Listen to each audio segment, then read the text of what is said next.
चंदन one में मैना रहती थी। वह बहुत ही मेहनती थी। छोटे से जमीन के टुकड़े पर वह गेहूं उगाती और फिर पूरे सारा साल आराम से खाती। उसे आराम से गेहूं खाते देख उसका पड़ोसी कौवा रात दिन दुखी होता। एक दिन मौका देखकर कौवा उससे बोला, मैं भी तुम्हारे साथ मिलकर खेती करूंगा। फसल हम आधी आधी बांट लेंगे। ठीक है, 1 से 2 भले। मैना तैयार हो गई।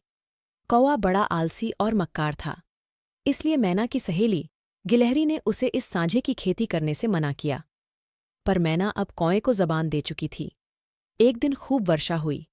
मैना कौए के पास जाकर बोली, कौए भाई, जमीन गीली हो गई है, चलो खुदाई करें। कौए की इस समय काम करने की तनिक भी इच्छा न थी। वह बोला, मैना बहन, कल से मेरे पांव में मोच आई हुई है, तुम अकेली खुदाई कर लो, पांव ठीक होने पर मैं भी आ जाऊंगा। भोली भोली मैना उसकी बातों में आ गई और उसने अकेले ही सारा खेत खोद डाला। अगले दिन वह कौए को बीज बोने के लिए कहने गई तो कौए ने फिर बहाना किया, अभी मेरा पांव पूरी तरह ठीक नहीं हुआ है, तुम बीज बोलो, ठीक होने पर मैं आ जाऊंगा। बेचारी मैना ने अकेले ही सारे खेत में बीज बोए। कुछ दिनों में गेहूं के छोटे छोटे पौधे भी उग आए। बीच बीच में घास भी थी। मैना कौए के पास गई और बोली, चलो खेत में घास उखाड़ो। हाय मैना, कल से मुझे तेज बुखार है, मुझसे तो आंख भी नहीं खोली जा रही। कौवा झूठ मूठ कर रहा। मैना ने अकेले ही सारे खेत की घास उखाड़ डाली। कुछ दिनों बाद पौधे और बड़े हो गए और उनमें गेहूं की बालियां झूलने लगीं। मैना सारा दिन खेत की रखवाली करती, जबकि कौवा अपने घोंसले में बैठा आराम करता रहता। फसल अब पक गई थी। मैना फिर कौए के पास आई और बोली, कौए भाई, चलो फसल काट लें, वरना किसी भी दिन बारिश आ सकती है। लेकिन मुझे तो बहुत जुकाम है, तुम काम करो, मैं थोड़ी देर में आता हूं। मैना ने सारी फसल काटी और गेहूं की बालियों को पौधे से अलग किया।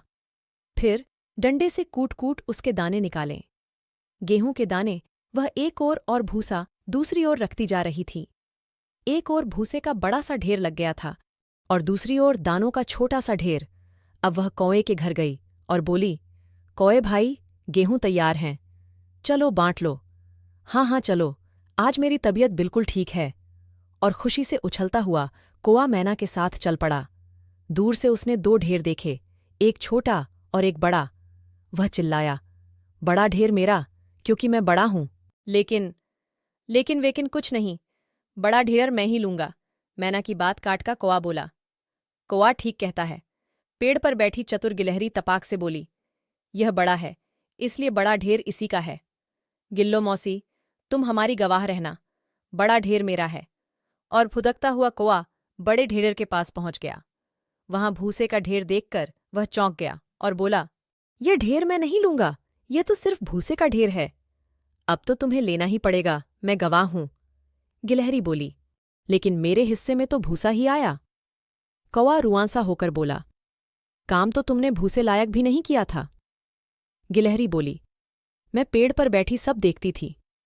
मैना सारा दिन काम करती थी और तुम आराम से अपने घर में सोए रहते थे। जिसने जैसा बोया वैसा की काटा। मैना को अपनी मेहनत का फल मिल गया और तुम्हें अपनी मक्कारी का। अब तुम अपनी जुबान से मुकर नहीं सकते। अफसोस सिर धुनता हुआ कौआ वहां से रफू चक्कर हो गया।